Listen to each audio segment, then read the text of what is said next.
السلام علیکم ورحمۃ اللہ وبرکاتہ۔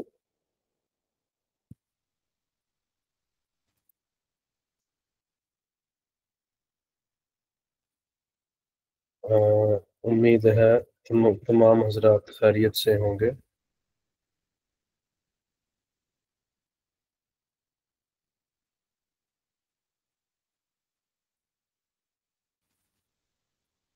الحمدللہ، میں بھی آپ کی دعا سے بالکل ٹھیک ہوں، اللہ کا شکر ہے۔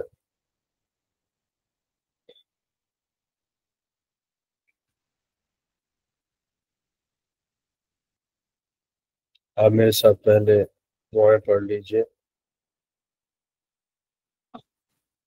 بسم اللہ الرحمن الرحیم۔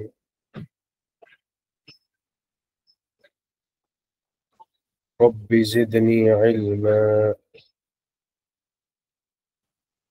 رب زدنی علما، رب زدنی علما،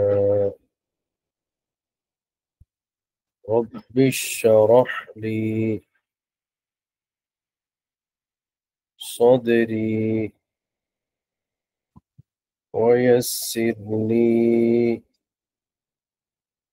أمري واحلل عقدة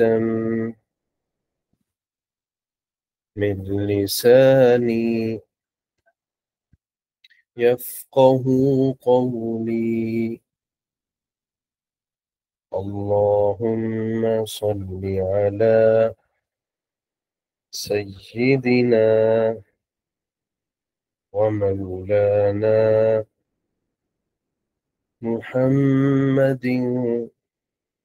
وبارك وسلم۔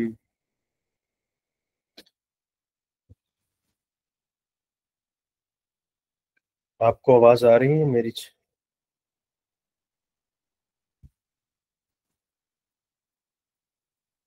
ابھی میں نے دعائیں پڑھائی تھی تو آواز آ رہی تھی سبھی کو؟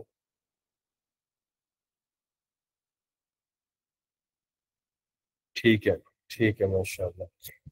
اچھا اچھا، ہم اس لیکچر میں تھوڑا سا جو ہمارے پریویس لیکچرز چل رہے تھے ان سے تھوڑا سا ہٹ کر کرنٹ افیئرس جو ابھی یعنی قربانی ہے، عید ہے، تکبیرات ہیں، انہیں تکبیرات تشریق کہا جاتا ہے، ان پر ہم کچھ گفتگو کریں گے اس ہفتے، تاکہ ہم معلوم کر سکیں کہ ابھی جو ہمارے سامنے ایک دینی معاملہ آ رہا ہے ہم نے اسے فقہی اعتبار سے کس طرح ہینڈل کرنا ہے، اور قربانی کا وجوب کس پر ہے، کیا شرائط و ضوابط ہیں اس کی، اور یہ کہ قربانی کے فضائل کیا ہیں، قربانی نہ کرنے والے کے خلاف وعید کیا آئی ہے، ان چیزوں کو ہم انشاءاللہ ذکر کریں۔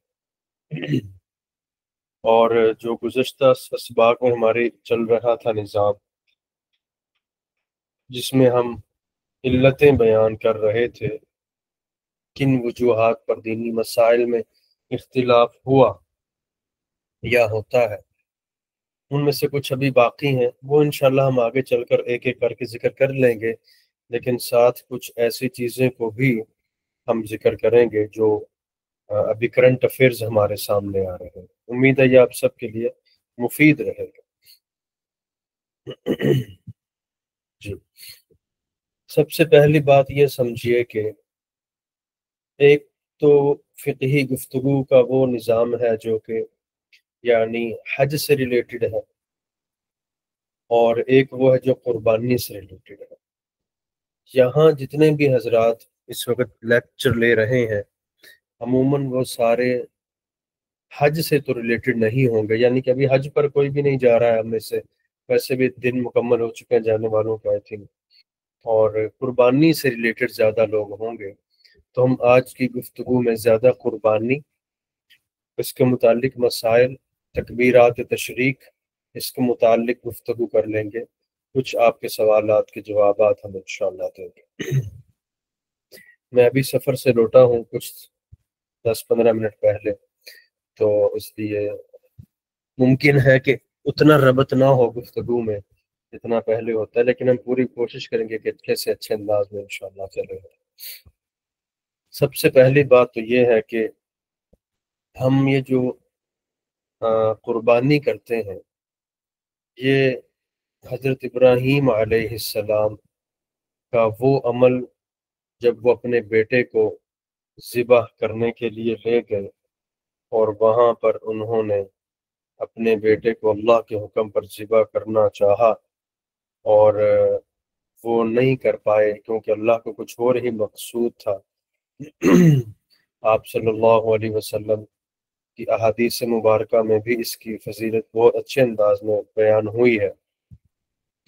تو ابراہیم علیہ السلام اپنے بیٹے کے گلے پہ چھری پھیرنا چاہتے تھے کیونکہ اللہ کا حکم پورا کرنا چاہ رہے تھے۔ ان کو خواب آیا تھا، تو انہوں نے کہا یا بنیا، اے میرے پیارے بیٹے۔ دیکھیں ابراہیم علیہ السلام کا وہ بیٹا جو بڑی دعاؤں کے بعد ملا، یعنی انتہائی عمر رسیدہ ہو چکے تھے حضرت ابراہیم علیہ السلام، ایجڈ تھے۔ اس وقت بیٹے کی خوشخبری دی فرشتوں نے آ کر، اور جب وہ بیٹا چلنے پھرنے لائق ہوا تو اللہ تعالیٰ کا حکم آ گیا، کیونکہ نبی کا جو خواب ہوتا ہے وہ وہی ہوتا ہے۔ یاد رکھیے، نبی کا جو خواب ہوتا ہے وہ وہی ہوتا ہے۔ تو ابراہیم علیہ السلام نے اپنے بیٹے سے وہی خواب ذکر کیا۔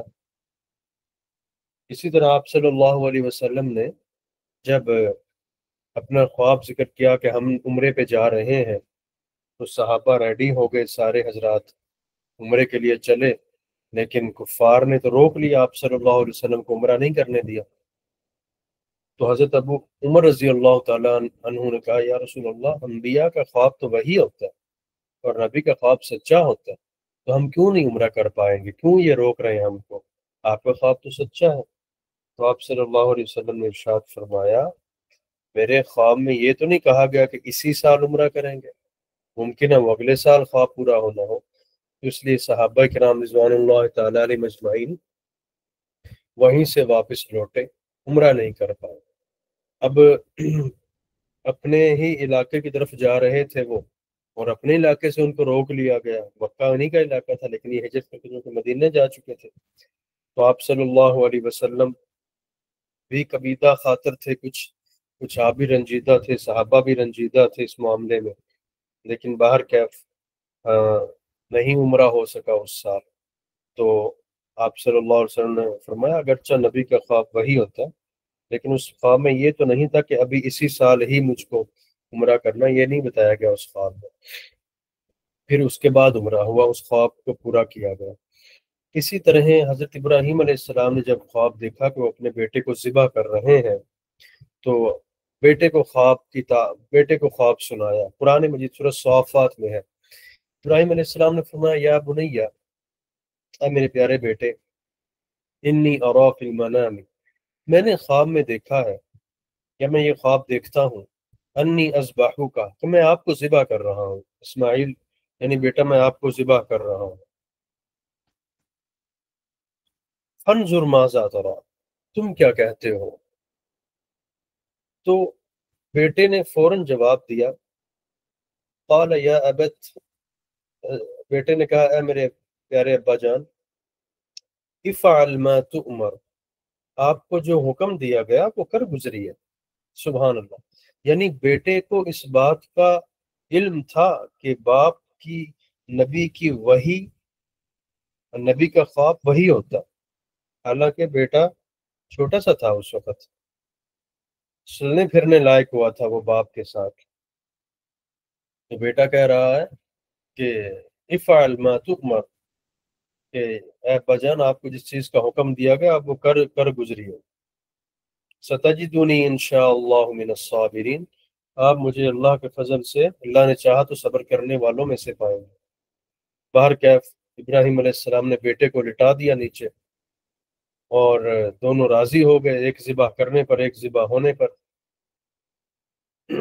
ادھر سے اللہ کی آواز آ گئی، وَنَادَيْنَاهُ، یعنی وہاں ہم نے ندا دی ابراہیم علیہ السلام کو، کیا ابراہیم تو نے سچ کر دکھایا اپنے خواب کو؟ اللہ قربانی مانگتے ہیں، قربانی لیتے نہیں ہیں اکثر، قربانی صرف اللہ مانگتے ہیں۔ تو اس لیے اس کی جگہ پر پھر جنت سے ایک مینڈا لایا گیا، اس کو ذبح کیا گیا۔ تو یہ ہے اس کا بیک گراؤنڈ، اس قربانی کا جو آج ہم کر رہے ہیں۔ آپ صلی اللہ علیہ وسلم سے صحابہ کرام نے پوچھا، یا رسول اللہ صلی اللہ علیہ وسلم، یہ جو ہم قربانی کرتے ہیں یہ سارا کیا معاملہ ہے، یعنی اس کا ہمیں کیا ثواب ہے، اس کے بارے میں ہمیں تھوڑا سا بتائیے کہ ہم یہ جو بڑا جانور کر رہے ہیں، چھوٹا جانور کر رہے ہیں، اس کے بارے میں آپ ہمیں بتائیے، تھوڑی سی ڈیٹیل بتائیے، یعنی ہمیں موٹیویٹ کیجیے اس معاملے میں۔ تو آپ صلی اللہ علیہ وسلم نے ان کو ڈیٹیل سے ارشاد فرمایا۔ آپ صلی اللہ علیہ وسلم نے ارشاد فرمایا کہ ان قربانیاں، یہ جو آپ قربانیوں کرتے ہو، یہ تمہارے والد ابراہیم علیہ السلام کی سنت ہے، سنت و ابیکم ابراہیم علیہ السلام، یعنی تمہارے باپ ابراہیم علیہ السلام کی یہ سنت ہے۔ تو لوگوں نے، یعنی صحابہ کرام نے عرض کیا، اس کے بعد انہوں نے عرض کیا کہ یا رسول اللہ، ہم کو اس میں کیا ملے گا، یعنی اجر و ثواب کیا ملے گا، ہم یہ جو قربانیاں کر رہے ہیں ہمیں اس میں کیا اجر و ثواب ملے گا؟ آپ صلی اللہ علیہ وسلم نے ارشاد فرمایا، ہر بال کے بدلے ایک نیکی ملے گی، جتنے بھی جانور کے جسم پر بال ہوں گے ان کو، اس کے بدلے آپ کو ایک ایک نیکی ملے گی۔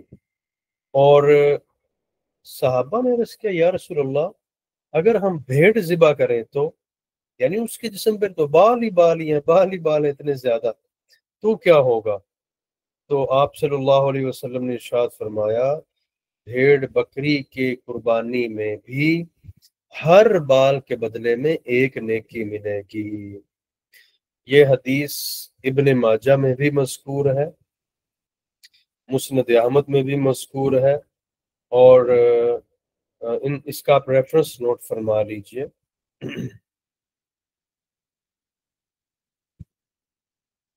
لا الہ الا اللہ۔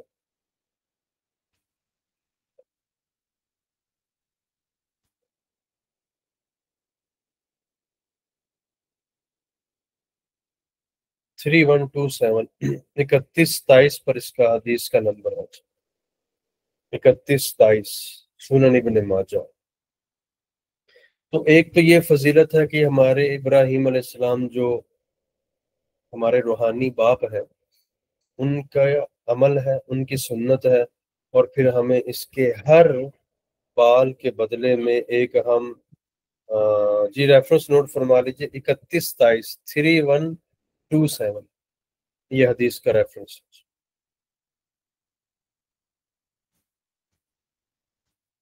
اچھا، یہاں پر ہم اس کا، جی سنن ابن ماجہ، بالکل ایسا کچھ اس کے نا ہم فقہی مسائل ذکر کریں گے۔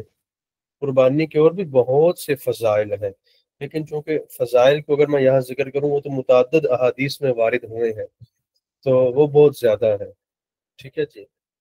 یعنی انسان جو جانور ذبح کرتا ہے اس کے خون کا قطرہ گرنے سے پہلے ہی اس کی مغفرت کر دی جاتی ہے، اس کے گناہوں کو معاف کر دیا جاتا ہے، اور اس طرح کے متعدد احادیث میں انشاءاللہ اس کے ریفرنس یا آپ کو بعد میں بتا دوں گا۔ یہاں ہم فقہی مسائل کو زیادہ ذکر کریں گے جس کے بارے میں آپ کو علم ہونا، جس کا بہت زیادہ ضروری ہے۔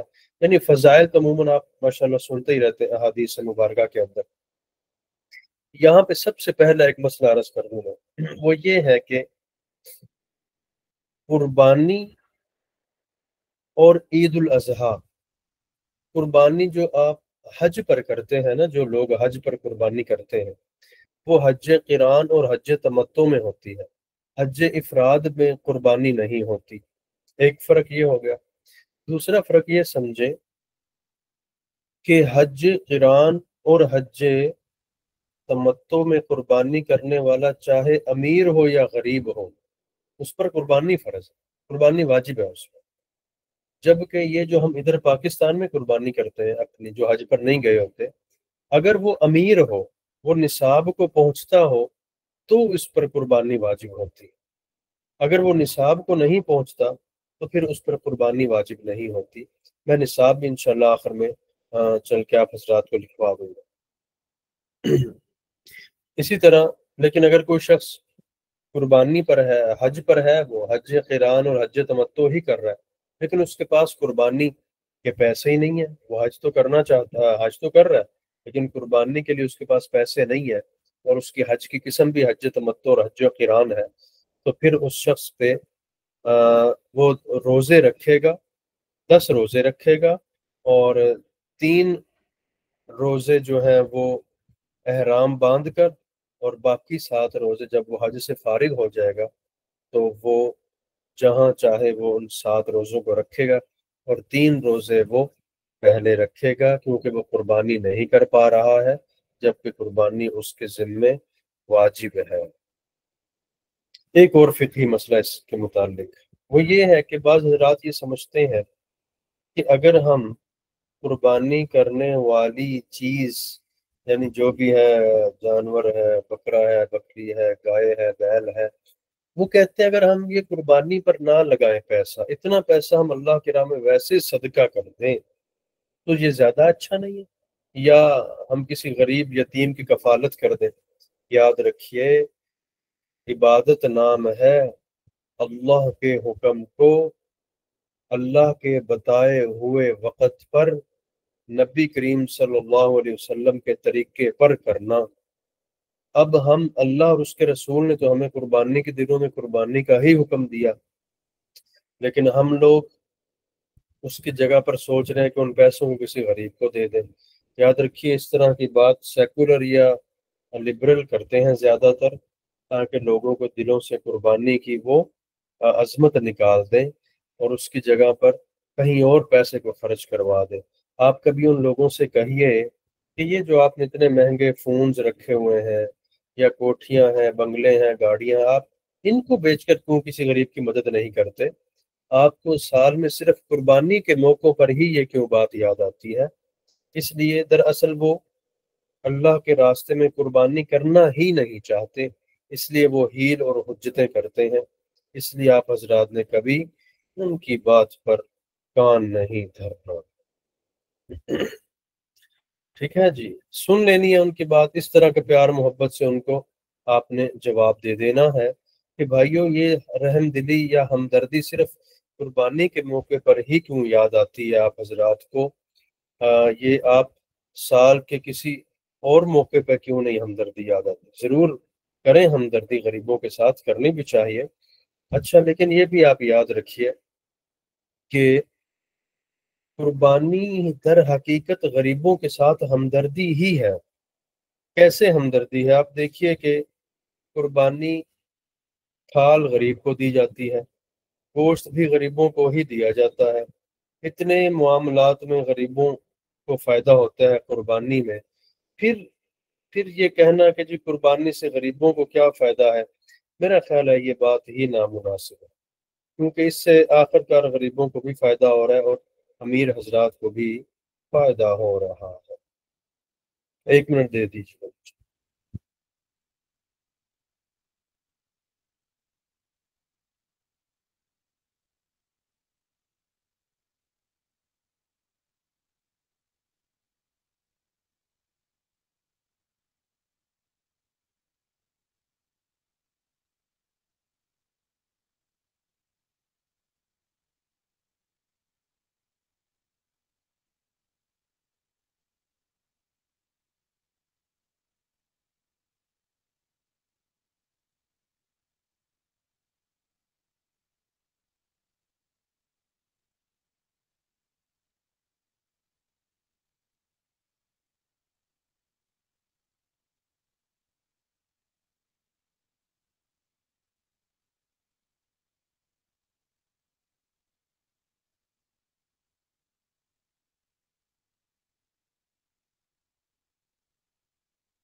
جی ویلکم بیک۔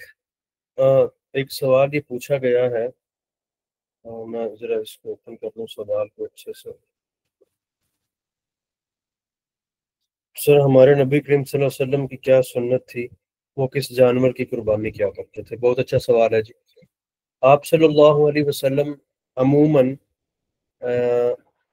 ایسے جانور کی قربانی فرماتے تھے جو مینڈا کہلاتا ہے، یعنی عموماً آپ صلی اللہ علیہ وسلم مینڈے کی قربانی کیا کرتے تھے، اور دو مینڈوں کی قربانی آپ صلی اللہ علیہ وسلم کیا کرتے تھے جو سینگ دار اور چتکبرے مینڈے ہوا کرتے تھے۔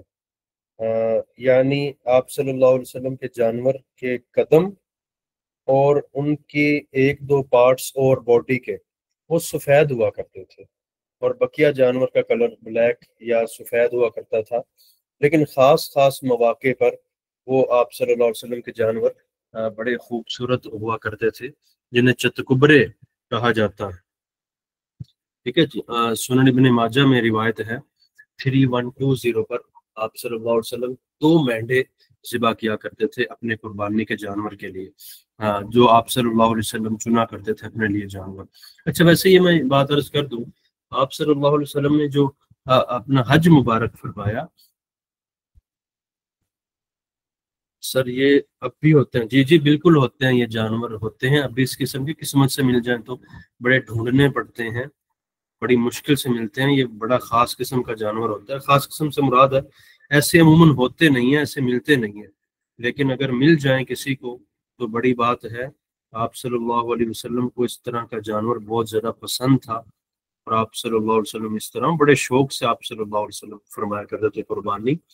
ایون جب آپ صلی اللہ علیہ وسلم کا آپ نے جو حج فرمایا، آپ نے اس موقع پر 100 اونٹ ذبح کیے قربانی کے لیے، ان میں سے 63 اونٹ آپ صلی اللہ علیہ وسلم نے خود ذبح فرمائے، اور بقیہ 37 اونٹ حضرت علی رضی اللہ تعالیٰ عنہ نے ذبح فرمائے۔ اور آپ صلی اللہ علیہ وسلم مدینہ منورہ میں جب تک رہے، آپ صلی اللہ علیہ وسلم ہر سال قربانی کرتے تھے، اور جب آپ صلی اللہ علیہ وسلم دنیا سے تشریف لے گئے تو حضرت علی رضی اللہ تعالیٰ عنہ جب جانور ذبح کرتے تھے اپنا، تو اس وقت 2 جانور وہ ذبح کیا کرتے تھے۔ تو صحابہ نے پوچھا کہ آپ 2 جانور کیوں ذبح کرتے ہیں؟ حضرت علی سے پوچھا، انہوں نے فرمایا کہ ایک جانور میں اپنی طرف سے ذبح کرتا ہوں، اور ایک نبی کریم صلی اللہ علیہ وسلم کی طرف سے ذبح کرتا ہوں۔ لیکن وہ چونکہ شوق سے کرتے تھے آپ صلی اللہ علیہ وسلم کی طرف سے، اور قربانی کا ایک اظہار اور ایک اس کا ضروری پن ہونا ظاہر کرنے کے لیے ایسا فرمایا کرتے تھے آپ صلی اللہ علیہ وسلم کی طرف سے حضرت علی رضی اللہ تعالیٰ عنہ قربانی کر دیا کرتے تھے۔ باہر کیف آپ کے سوال کا جواب یہ ہے کہ آپ صلی اللہ علیہ وسلم 2 مینڈے ذبح کیا کرتے تھے جو چتکبرے کہلاتے ہیں، یعنی ان کے خاص جسم کے حصے سفید ہوا کرتے تھے، اور وہ یا سفید جانور ہے تو بلیک ہوا کرتے تھے وہ خاص پوائنٹ، اور آپ صلی اللہ علیہ وسلم اس کے اوپر اس کے پٹھوں پر آپ صلی اللہ علیہ وسلم اپنا پاؤں مبارک رکھ کر اس کو اپنے ہاتھ سے ذبح کیا کرتے تھے، اور کہا کرتے تھے بسم اللہ اللہ اکبر یا بسم اللہ واللہ اکبر، دونوں طرح سے ثابت ہے، اور یہ روایت سنن ابن ماجہ میں ہے 3120 پر۔ اس کے بعد آپ حضرات یہ نوٹ کریے کہ قربانی کا نصاب کیا ہے، یعنی کس شخص پر قربانی واجب ہے، یہ نوٹ فرمائیں۔ پہلے میں آپ کو شرائط لکھوا دیتا ہوں، آپ شرائط نوٹ کر لیجیے۔ سب سے پہلی بات، قربانی کرنے والا بالغ ہو، بچے پہ قربانی نہیں۔ اس کے بعد عاقل ہو، عقل مند بھی ہو، میچور ہو، یعنی بالغ تو ہے، عمر تو ہو گئی ہے، لیکن وہ میچور نہیں ہے، اسے عقل و شعور نہیں ہے، جسے ہم بے وقوف کہہ سکتے ہیں، مجنون کہہ سکتے ہیں، ایسے شخص پہ قربانی واجب نہیں ہوتی۔ اس کے بعد وہ شخص مسافر نہ ہو، مقیم ہو، یعنی وہ اپنے گھر پر موجود ہے، سفر پر نہ ہو، وہ نارمل زندگی بسر کر رہا ہو۔ اگر اس کا سفر شرعی ہے تو اس پر قربانی واجب نہیں ہوتا، مسافر پہ قربانی واجب نہیں۔ عاقل ہو، بالغ ہو، مسلمان ہو، مسافر نہ ہو، مقیم ہو، تو اس پر قربانی واجب ہے۔ اچھا، اب کتنا نصاب ہے، کتنے پیسوں کا مالک ہو تو اس پر قربانی واجب ہے؟ سب سے پہلے وہی نصاب ہے جو زکوٰۃ کا نصاب ہے، یعنی یا تو اس کے پاس 7.5 تولے سونا ہو جو تقریباً 87.48 گرام بنتا ہے، ٹھیک ہے جی، 87.48 گرام اس کے پاس یا تو سونا موجود ہو، چاہے زیور کی شکل میں ہو، چاہے وہ اینٹ کی شکل میں ہو سونا، چاہے زیورات کی شکل میں ہو، چاہے آرائشی سامان وغیرہ ہو، جیسے بھی ہو، بس سونا ہو اس کے پاس، یا پھر اس کے پاس چاندی ہو۔ کتنی چاندی ہو جی؟ 612 گرام اس کے پاس یا چاندی ہو، 612 اشاریہ تقریباً 36 گرام، 612.36 گرام اس کے پاس چاندی ہو۔ آواز صاف نہیں آ رہی آپ حضرات؟ ممکن ہے سعدیہ صاحبہ آپ کی طرف کوئی پرابلم ہو، وائس کا دیکھ لیجیے گا۔ ٹھیک ہے، میں نے یہ عرض کیا کہ قربانی کے واجب ہونے کے لیے یا تو آپ کے پاس سونا ہو، اور وہ کتنا ہو؟ 7.5 تولے، اور 7.5 تولے کتنے گرام بنتا ہے؟ 87.48 گرام۔ یا پھر آپ کے پاس چاندی ہو، چاندی کتنی بنے گی؟ 612.36 گرام چاندی ہو آپ کے پاس۔ اچھا، اگر آپ کے پاس یا پھر اتنی مالیت کا پیسہ ہو آپ کے پاس، اب یہ پیسہ کتنا ہو؟ تقریباً 1,84,000، ٹھیک ہے۔ اچھا، اس میں نا مختلف اقوال ہیں علماء کے، کیونکہ سونا چاندی کا ریٹ اوپر اور نیچے ہوتا رہتا ہے۔ 1,81,000 سے لے کر 1,99,000 تک، ٹھیک ہے جی، 1,81,000 روپے سے لے کر 1,99,000 روپے کے بیچ میں اگر کسی کے پاس پیسہ ہے، ہاں جی، تقریباً آپ چلیں 1,90,000 کر لیجئے، لیکن میں نے بعض جگہوں پر 1,81,000 بھی پڑھا ہے، لیکن چونکہ ریٹ چینج ہوتے رہتے ہیں سونے چاندی کے، تو اس حساب سے اس کے ریٹ بھی چینج ہو جائیں گے۔ اگر کسی کے پاس اتنے پیسے ہوں، یا 7.5 تولے سونا ہو، یا 52.5 تولے چاندی ہو، یا ان دونوں کے ملانے سے اتنے پیسے بن جائیں، یعنی تھوڑا سا سونا ہے، تھوڑی سی چاندی ہے، یا تھوڑا سا سونا ہے کسی کے پاس، کیونکہ دیکھیے نا 7.5 تولے سونے کی قیمت تو بہت زیادہ ہے، لیکن چاندی کی جو چاندی کا نصاب ہے وہ تو بہت کم ہے، جو تقریباً 1,81,000 سے لے کے 1,90,000 کے درمیان بنتا ہے، لہٰذا قربانی واجب ہو جائے گی۔ جی بالکل ایسا ہی، یہ جو آپ نے وزن لکھا ہے یہ ٹھیک۔ ہاں سلور آپ نے، ہاں ٹھیک ہے، بالکل صحیح ہے، سلور صحیح لکھا، ویل ڈن۔ اور سونا جو بنے گا 87.48 گرام بنے گا۔ کسی کے پاس اتنا سونا ہو یا چاندی ہو، یا اس کے پاس اتنا نقدی موجود ہو، اور یہ نقدی یا یہ سونا یا چاندی پورا سال اس کے پاس رہے، ایسا نہیں ہے، بلکہ قربانی کے 3 دن کے اندر اندر اس کے پاس یہ پیسے ہوں یا آ جائیں تو اس پر قربانی واجب ہو جائے گی۔ اور اگر اس کے پاس ان 3 دنوں میں پیسے نہیں ہوئے، یا مطلب 4-5 دن پہلے تھے، اس نے قربانی کا جانور لے لیا، ٹھیک ہے، اب وہ قربانی کا جانور قربانی کے لیے ہے، اس کے ذمہ واجب ہے اسی کی قربانی کرے، لیکن ایون اس کے پاس 9 تاریخ تک پیسے نہیں تھے، 8 تاریخ تک نہیں تھے، 7 تک نہیں تھے، وہ 10 کو آ گئے، یا 11 کو آ گئے، یا 12 کو آ گئے اتنے پیسے، تو پھر اس پر قربانی واجب ہو جائے گی۔ لیکن اس کی وہ قرض اگر اس کے ذمے ہے نا جی، قرض اگر اس کے ذمے ہے تو قرض کو منہا کیا جائے گا، قرض کی رقم کو ڈیڈکٹ کرنے کے بعد دیکھیں گے اس کے پاس کتنے پیسے ہیں کہ نہیں، جتنے سے نصاب ثابت ہوتا ہے، نصاب ثابت ہو جاتا ہے۔ جی سوال پوچھیے عبداللہ ستار صاحب۔ سر جو قرضہ ہوتا ہے، اگر قرض حسنہ ہے تو وہ بھی مائنس کرنا ہوتا ہے یا اس کا نہیں ہوتا بیچ میں اکاؤنٹ؟ قرض حسنہ آپ نے کتنی دیر تک دینا ہے، کتنی دیر میں جمع کروانا ہے؟ فقہا نے لکھا ہے کہ 1 سال کا قرضہ صرف ڈیڈکٹ کرنا ہے آپ نے، جیسے کسی شخص نے کوئی مکان لیا ہوا قسطوں پہ، اب اس کے ذمے تو قسطیں تو ہیں، وہ قرض ہی ہے اسی کے سر پہ، وہ 5 سالہ پلاٹ کی نظام ہے، تو وہ 5 سالہ نہیں ڈیڈکٹ ہوگا، بلکہ 1 سال کے قرض کی قسطوں کو منہا کیا جائے گا، پھر دیکھا جائے گا کہ اس کے پاس کتنی قسطیں، کتنے پیسے ہیں، ان کو نکال کر، یا کسی بندے نے کسی کا قرض دینا اور وہ قسطوں میں لوٹانا ہے اس نے واپس، تو 1 سال کی قسطیں 12 قسطیں مائنس کریں گے اور پھر دیکھیں گے اس کے پاس کتنا بچتا ہے۔ ٹھیک ہے، جو قرض حسنہ کی جو بات ہے وہ یہ کہ قرض حسنہ چونکہ وہ اس کی کوئی لمٹ نہیں ہوتی ہے، وہ تو آپ پاس جب بھی ہو جائیں گے آپ دے دیں گے، لہٰذا اس کی بھی 1 سال کی ہی قسطوں کو آپ کاؤنٹ کریں گے اگر آپ وہ قسطوں میں لوٹا رہے ہیں تو۔ ٹھیک ہے،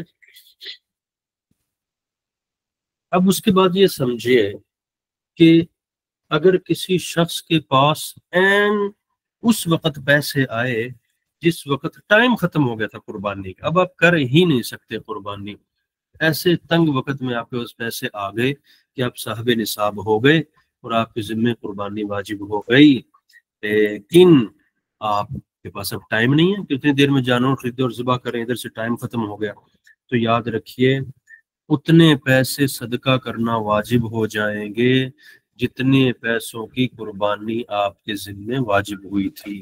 فار ایگزامپل، یا تو آپ ایک نارمل سے بکرے کی قیمت کو صدقہ کر دیں اللہ کے راستے میں، یا پھر آپ حصے کی قیمت کی صدقہ کر دیں، جتنے کا حصہ عموماً آج کل بن رہا ہے اتنے حصے کو آپ اللہ کے راستے میں صدقہ کر دیں گے، اور وہ یہ صدقہ کرنا آپ پر واجب ہوگا جیسے قربانی واجب تھی۔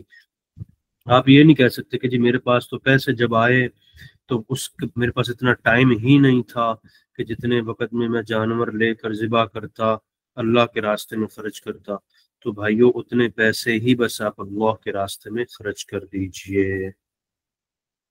اچھا، اس کے بعد اہم چیز قربانی کے حوالے سے، جی ستار بھائی، اللہ ستار۔ سر یہ قربانی کا جو نصاب ہے، اب اس میں ہم یہ بھی دیکھیں گے کہ فار ایگزامپل اگر ایک بندے کے پاس 2.5-3 لاکھ ہے تو اس کے 2.5% جو بنتا ہے اس کی اس میں قربانی کرنی ہے، یا لائک جو بھی اس کے پاس اماؤنٹ ہے، یا اٹس ڈفرینٹ کہ بس اس کے پاس جتنے مرضی پیسے ہیں وہ بس ایک حصہ ڈال لے یا بکرا کر لے یا وٹ ایور؟ بہت اچھا سوال ہے آپ کا، ٹیکنیکل سوال ہے، یعنی ایسا نہیں ہے کہ 2.5% پیسے جو نکالے اس سے قربانی کرے گا، ایسا نہیں ہے، بلکہ ٹوٹیلٹی جو اس کے پاس پیسے ہیں نا جی، اس میں سے چاہے بکرا خرید لے، ہلکا بکرا خرید لے، بھاری بکرا خرید لے، یا حصے کی قربانی کر لے، یا بڑا جانور لے لے، یہ اس کی مرضی، بس یہ خون بہائے گا ان جانوروں میں سے جو جانور قربانی کے لیے کیے جاتے ہیں، نہ کہ فار ایگزامپل کیونکہ بہت کم بنے گی زکوٰۃ کا پیسے، تو بہت کم بنیں گے اور اس سے تو قربانی کا جانور ذبح ہو ہی نہیں سکتا اگر ہم زکوٰۃ 2.5% کے اعتبار سے ہم کریں تو۔ ٹھیک ہے جی، بس زکوٰۃ کا نصاب پورا ہو گیا تو اس کے ذمے قربانی واجب ہو گئی، چاہے وہ حصے کی قربانی کر لے، چاہے بکرا لے کر لے، چاہے وہ کوئی مینڈا لے کر یا کوئی اس طرح کی وہ قربانی کرے۔ ٹھیک ہے جی، اب جو زیادہ اہم بات ہے، جی سعدیہ فرمائیے۔ سر اگر قربانی کا جانور لیا مگر یوم نحر سے پہلے اس کی طبیعت خراب ہو جائے تو اس کو ذبح کرنا پڑے گا؟ ٹھیک ہے، بالکل اچھا سوال ہے۔ ایک صاحب نے قربانی کا جانور لیا اور وہ بیمار ہو گیا، انہوں نے کہا کہ جی جلدی جلدی ذبح کر لو نہیں تو مر جائے گا، ذبح کر دیا، تو اب اس شخص کے ذمے اب قربانی نہیں ہے، کیونکہ یہ صاحب نصاب تھا جتنے پیسوں کا، وہ اب نصاب اس کا کم ہو گیا، لیٹ سپوز یہ جانور خریدنے کے بعد اس کا نصاب کم ہو گیا تھا، ٹھیک ہے جی، اور اب یہ غریب ہو گیا تو اب اس پہ قربانی واجب نہیں ہے۔ لیکن اگر یہ قربانی خریدنے کے بعد بھی صاحب نصاب بھی رہتا ہے اور جانور کسی وجہ سے ڈیمیج ہو گیا یا جانور فوت ہو گیا یا ذبح کر لیا گیا بیماری کی وجہ سے، تو اس پر لازم ہوگا کہ یہ ایک اور جانور خریدے اور اس کی پھر قربانی کرے، کیونکہ یہ جو ذبح ہوا ہے یہ یوم نحر سے پہلے ہوا ہے، یہ 10 ذی الحجہ سے پہلے ہوا ہے، اس لیے اس کی قربانی معتبر نہیں ہے، ان کے ذمے ایک اور قربانی رہے گی، کیونکہ ابھی یہ غنی ہے، ابھی یہ صاحب نصاب ہے۔ ہاں اگر صاحب نصاب ہی نہ رہا ہو تو پھر قربانی نہیں ہوگی اس کے ذمے، کیونکہ بیچارے نے اتنے کی قربانی کا جانور لیا تھا، وہ ہی ختم ہو گیا، تو اس کے ذمے قربانی نہیں رہی۔ ٹھیک ہے جی؟ نہیں، کیا دوسرے جانور کی قربانی نہیں، کم زیادہ ہو سکتی، ٹھیک ہے جی، وہ منیمم بھی کر سکتا ہے، بس قربانی حصہ وغیرہ بھی کر سکتا ہے وہ، اور جانور کی خریدنے کی طاقت ہو تو بھی کر سکتا ہے۔ ضروری نہیں ہے کہ اتنا ہی موٹا تازہ ہو، اتنا ہی فربا ہو، بالکل ضروری نہیں ہے، حصہ کر کے بھی وہ مکمل کر سکتا ہے اس معاملے کے۔ اب سب سے اہم بات یہ لکھیے، اگر کسی جانور، آپ نے جو جانور خریدا اس میں کوئی پرابلم کریٹ ہو گیا، اس میں کوئی مسئلہ مسائل، یا کس قسم کے جانور کی قربانی جائز ہے، سنیے میں آپ کو 1 بائی 1 لکھواؤں گا، آپ لکھنا چاہیں تو لکھ لیجئے، یاد کرنا چاہیں تو یاد کر لیجئے، بڑی اہم پوائنٹ ہے۔ ایک سوال پوچھا گیا سر گائے میں جو حصہ ڈالتے ہیں قربانی کے لیے سر وہ کیسا ہے؟ بالکل ٹھیک ہے، ڈال سکتے ہیں قربانی میں، آپ گائے میں ڈالیے، بھینس میں ڈالیے، اور بیل میں ڈالیے، بڑے جانوروں میں 7 حصے ڈال سکتے ہیں۔ ہاں البتہ یہ سوال ہے کہ کیا بھینس کی قربانی کے حوالے سے کیا فقہی اختلاف ہے، وہ میں انشاءاللہ ذکر کروں گا ڈیٹیل سے، ہم اسے کل ذکر کر لیں گے، وہ چونکہ بڑا تفصیلی ہے، سائنسی حوالے سے بھی میں اسے ڈسکس کروں گا، اور فقہا نے اس کے بارے کیا کہا اور سائنس کیا کہتی ہے، میں وہ دونوں ڈسکس کروں گا، لیکن کل کو اسے چھوڑیے، وہ ٹیکنیکل گفتگو ہے۔ آج یہ پہلے بات لکھیے کہ عیب اگر جانور میں پیدا ہو جائیں، شاید ان بھائیوں نے جو سوال پوچھا ہے، میں ذوالقرنین علی نے، کہ یعنی ہو سکتا ہے اس نے بکرا لیا تھا اور وہ پہلے ذبح کر لیا گیا، یا فوت ہو گیا، مر گیا، یا گم ہو گیا، تو اب یہی شخص گائے میں حصہ ڈال سکتا ہے، اونٹ میں ڈال سکتا ہے، بھینس میں ڈال سکتا ہے حصہ، بالکل، اب ضروری نہیں کہہ رہا الگ سے پراپر سے جانور ہی خریدے، ایسا نہیں، حصہ ڈال سکتا قربانی کی۔ سب سے پہلی چیز نوٹ کیجئے، میں جانوروں کے عیب ذکر کروں گا، کیا ان عیبوں کے ساتھ اس جانور کی قربانی ہو سکتی ہے یا نہیں ہو سکتی۔ سب سے پہلے پاؤں سے ریلیٹڈ میں ذکر کروں گا۔ ایک جانور ایسا ہے جو اس کے پاؤں میں پرابلم، لنگڑا ہے وہ، اور چلتے وقت وہ اپنا پاؤں زمین پر رکھ ہی نہیں سکتا، یعنی اس کو اتنی درد ہوتی ہے، وہ بیچارہ پاؤں اٹھا کے چلتا ہے، وہ رکھتا ہی نہیں تیسرا پاؤں، یا بس وہ رکھتا ہی نہیں چلتے وقت تیسرا پاؤں، یا چل ہی نہیں سکتا ہے، تو ایسے جانور کی قربانی جائز نہیں ہے۔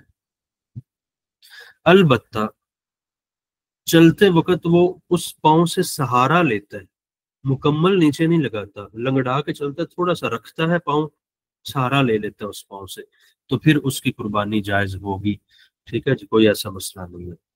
اور اسی طرح اگر کسی جانور کا پاؤں ہی کٹ گیا ہو، پورا پاؤں ہی نہیں ہے اس کے ساتھ، تو اس کی قربانی جائز نہیں ہے، یاد رکھیے۔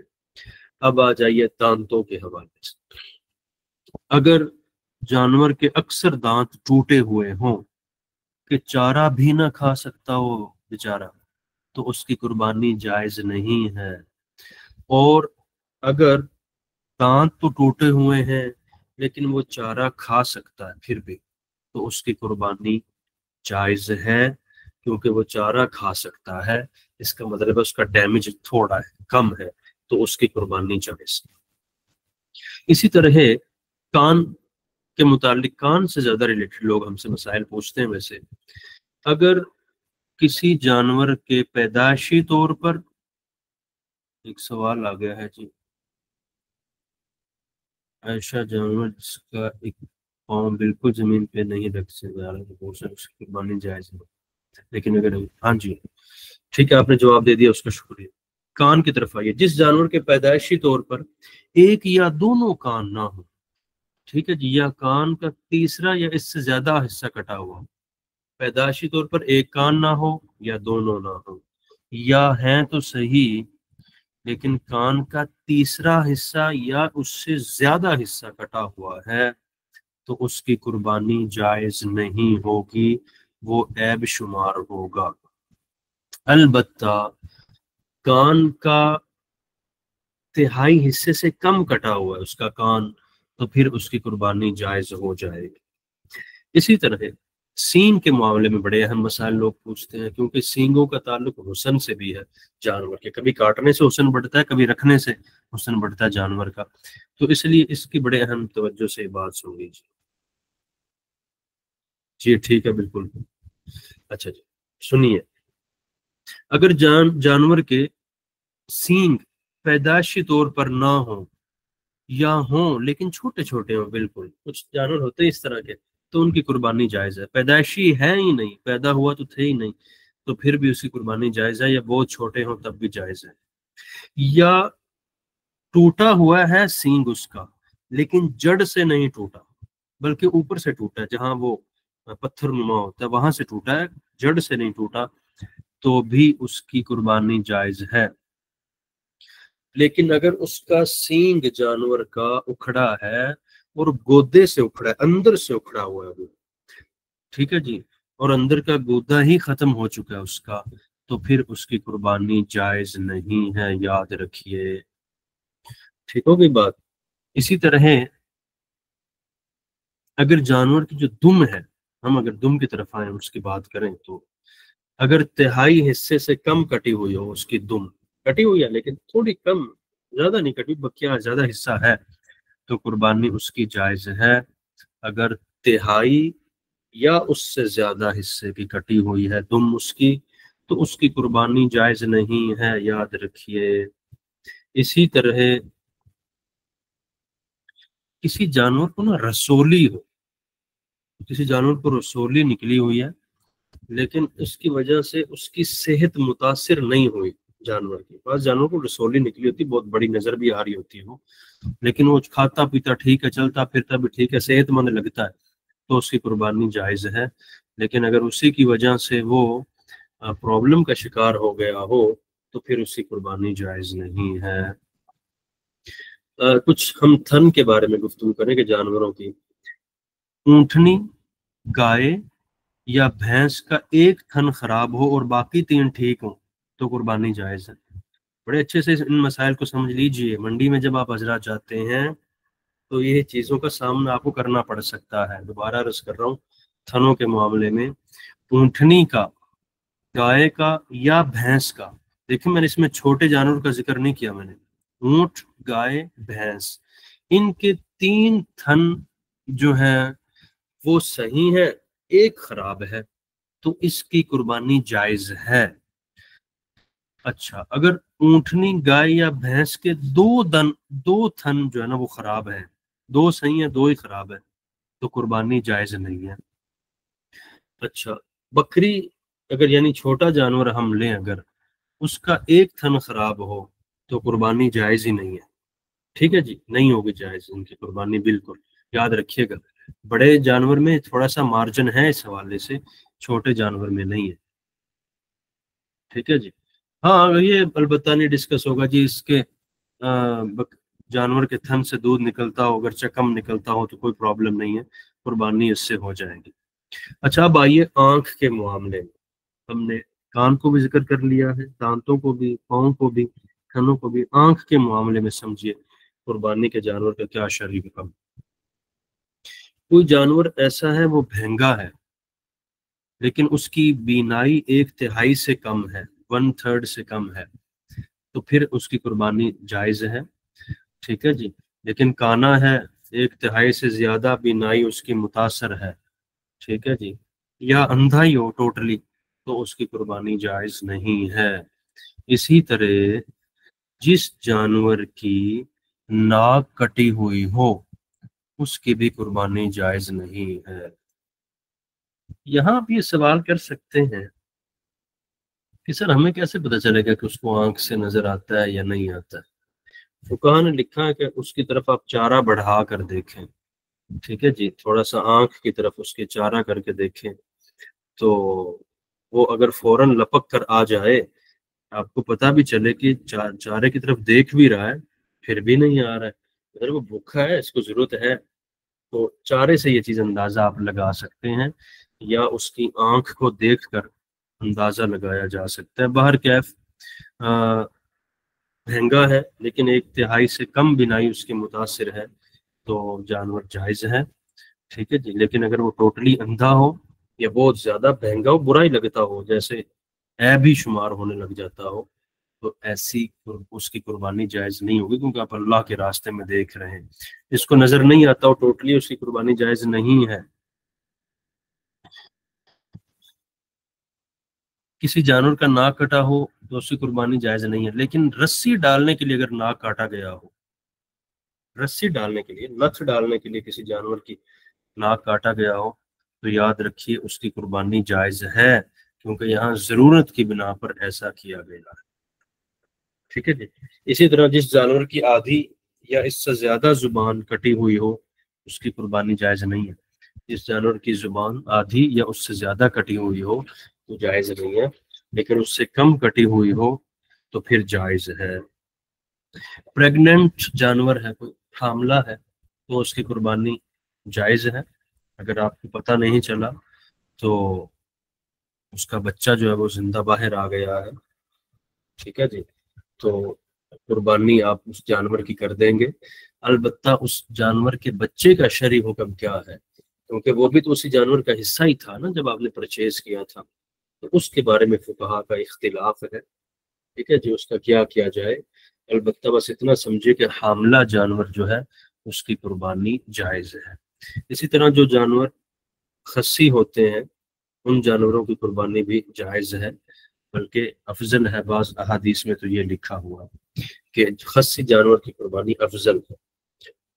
حضرات جانتے ہوں گے اس کا مطلب کیا ہے۔ اسی طرح کوئی جانور بہت کمزور ہے، یعنی پرابلم تو کوئی اس طرح کا نہیں ہے جو ہم نے ذکر کیا ہے، لیکن وہ بہت کمزور ہے اور اس کی ہڈیوں میں گودا ہی نہیں ہے، ایسے بھرا ہوا نہیں لگتا، بالکل خالی لگتا ہے، ہڈیاں ہی ہڈیاں نظر آتی ہیں اس کی، تو ایسے قربانی کی یاد رکھیے، ایسے جانور کی قربانی جائز نہیں ہے۔ البتہ تھوڑا سا کمزور ہے، ڈھیلا ہے، لیکن ہڈیوں میں گودا باقی ہے، مطلب برا نہیں لگتا ہے وہ جانور، تو اس کی قربانی جائز ہے۔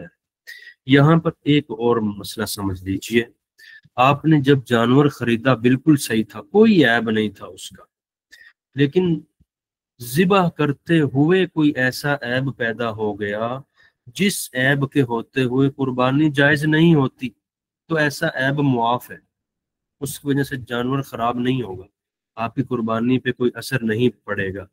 یعنی گراتے وقت جانور کی ٹانگ ٹوٹ گئی، یا بھاگنے کی وجہ سے جانور کسی جگہ سے ٹکرایا اور اس کی آنکھ ضائع ہو گئی، یا کوئی اور پرابلم ہو گئی، تو اس کی وجہ سے آپ کی قربانی پہ کوئی اثر نہیں پڑے گا، قربانی ہو جائے گی اس جانور کی۔ یہ ساری جو ہم نے اس کے عیب ذکر کیے، یعنی آنکھ کان ناک کے حوالے سے یا بقیہ چیزوں سے، یہ تب ہے جب آپ قربانی کا جانور لے رہے ہیں، لے چکے ہیں، صحیح لے چکے ہیں، لیکن ذبح کرتے وقت کوئی عیب پیدا ہو گیا، اور ایسا عیب پیدا ہو گیا جس کی وجہ سے جانور وہ خریدنا جائز نہیں تھا، تو کوئی حرج نہیں ہے، قربانی آپ کی ہو جائے گی۔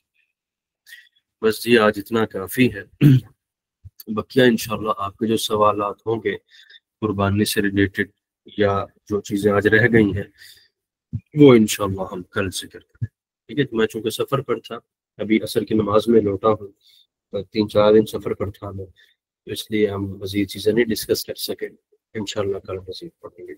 اپنا خیال رکھیے، السلام علیکم۔